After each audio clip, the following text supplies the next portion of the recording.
King Smog was incarcerated innocently. First time I was ever arrested, I was 16 years old. Never had any experience with police before. I was hit in the face by a police officer after he got done searching all of us. He stood up, he hit me in the face, flips me over, arrests me, puts me in the back of the squad car, and takes me to juvenile hall for a night for assault on police officers. How often does an individual spend one night in juvenile hall? You know it's only one night in juvenile hall if it's some totally blasphemous bullshit.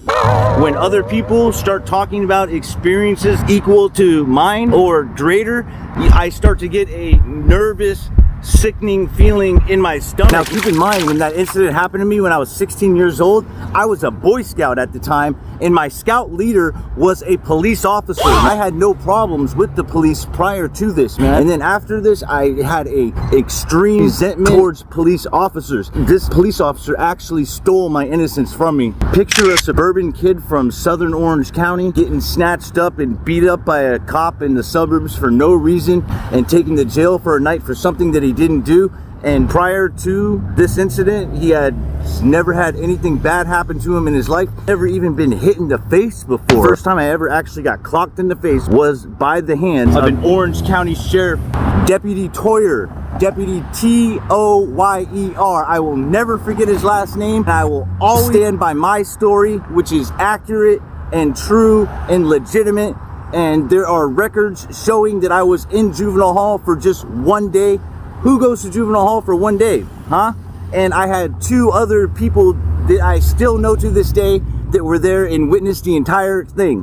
Now, my mom wrote a letter of complaint, and then they wrote a letter back to her saying that the officer had done nothing wrong. It's really difficult for me to talk about that incident. It had a profound effect on my life. I've had this channel for quite some time now. I have not been able to talk about it. Just like a lot of other videos that I make, I find talking about it, it also helps me relive this feeling of confusion. Wait, what did I do? And why are you doing this to me?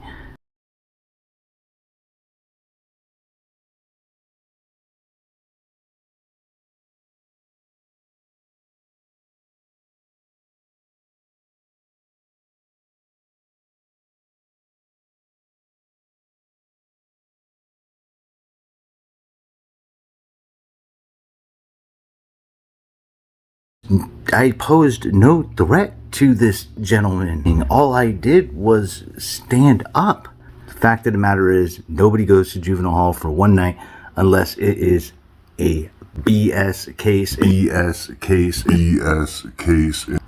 Deputy Toyer, you were a cold piece of shit. You took something away from me that night. You took my faith in the judicial system. You corroded this idea of good versus evil and right and wrong that I had in my head. I thought that it was just good guys do good things and bad guys do bad things. All I can say is, Toyer, I hope that a 1,000 fleas infest your pubic area, and I hope that you get riddled with some kind of disgusting venereal disease that causes you the most astounding pain in the worst areas. You, King Smog, sounding off. Like, comment, shoot that sub.